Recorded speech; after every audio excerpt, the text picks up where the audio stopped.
The Bird's Nest in Beijing essentially full for this opening morning session in track and field. One of the biggest crowds we've seen at the Olympics for a morning session.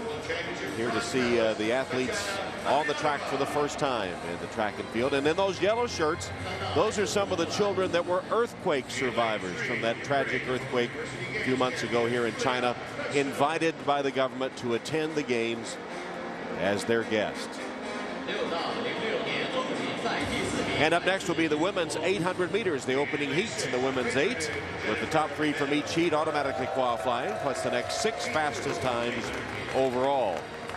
And in this heat will be Alice Schmidt from San Diego, California, the University of North Carolina, making her first Olympic team with her second-place finish at the U.S. Olympic trials. Also in this heat is Tatiana Andrianova of Russia. And of course, the recent doping suspensions of several Russian 800 and 1500 meter runners has really impacted those two events. Svetlana Tereshkova, Yulia Fomenko, Elena Soboleva, Tatiana Tomashova, and Olga Yegorova all suspended among several Russian athletes suspended for doping violations. And they're on their way here in the 800. Stay in lanes through that first turn and then break for the inside. Top 3 automatically move ahead. Tom, for the American, Alice Schmidt, the tall runner, 5'11". Very important for Schmidt to get out and stay out of trouble, keep those long legs away from everyone else. You sort of see Schmidt there on the outside there. 32.29 is her number with the Team USA uniform. She said she first saw the Olympics in 1996, watching it on television, and that's when the dream was born. And here she is on the Olympic stage in the first round of the 800. Svetlana Yusevich is out in front. Krevson of Ukraine is second. Jenny Meadows of Great Britain third. Alice Schmidt currently fourth.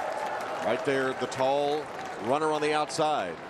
And now back to about 5th or 6th, but they're well bunched. That's with right. a lap to go. Right, and Schmidt is really doing the right thing here, Tom. Notice how she's running out in lane 2. Now, she may be running a little bit of an extra distance, but the important thing for Schmidt, again, running on the line now, is to stay out of trouble, to make sure she doesn't get boxed in, first of all, on the rail, and doesn't get her feet tangled up with some of these other ladies. But she's still in a position and has the strength to be able to kick with them and try and qualify automatically. Yusevich of Belarus, Krevson of Ukraine, Meadows, Great Britain, Andrianova of Russia moves up. And Alice Schmidt now trailing the pack. The top 3 will move ahead automatically, plus the next 6 fastest overall. Into the turn for home, and Alice Schmidt hoping to move up. She's in the final spot to that lead pack right now. Yusevich, Krevson, Andrianova, Meadows, and Schmidt. They're into the home straightaway. Top 3 will automatically move ahead. And Andrianova with that late kick is coming along with Krevson. And it will be Alice Schmidt finishing way back. And she'll have to hope to advance on time. Yulia Krevson of Ukraine was the winner. And Alice Schmidt struggling home here. And you see Alice Schmidt there on the left of the screen, actually just fading at the end. She didn't have another gear to change to. Don't know if she was overwhelmed by the moment or what have you, but as the others began to move away with 120 to go, Schmidt just did not have a reaction. There she is in the back of the screen. No change in her gait. Arms didn't pump any harder. Just no change in speed, and faded to the back. Now for an update on the heptathlon competition, let's go to Dwight Stones.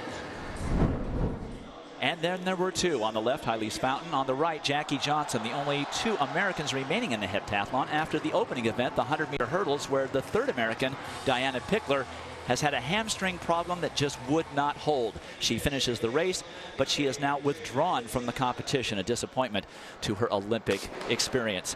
So we move on to the second event, the high jump, and Hylise Fountain is a very effective high jumper. As we go now to Ludmila Blonska, the silver medalist from last year's World Championships. For a heptathlete, she's a very good high jumper. She has cleared 6'3.5" in a heptathlon, and she gives a great example of how not to jump technically well in the high jump there by jumping into the pit, but with a slight brush she's over at 6'1.25", staying very much in the hunt. This is Anna Bogdanova, the 23-year-old Russian who won a bronze medal at this last winter's World Indoor Championships in Spain, and she jumps technically much better there.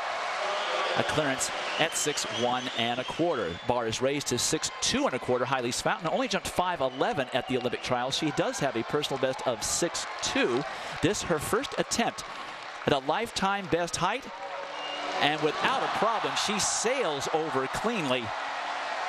So after 2 events, both of which she won, she has an 86-point advantage over Bogdanova and an 85-point bulge over her trials performance.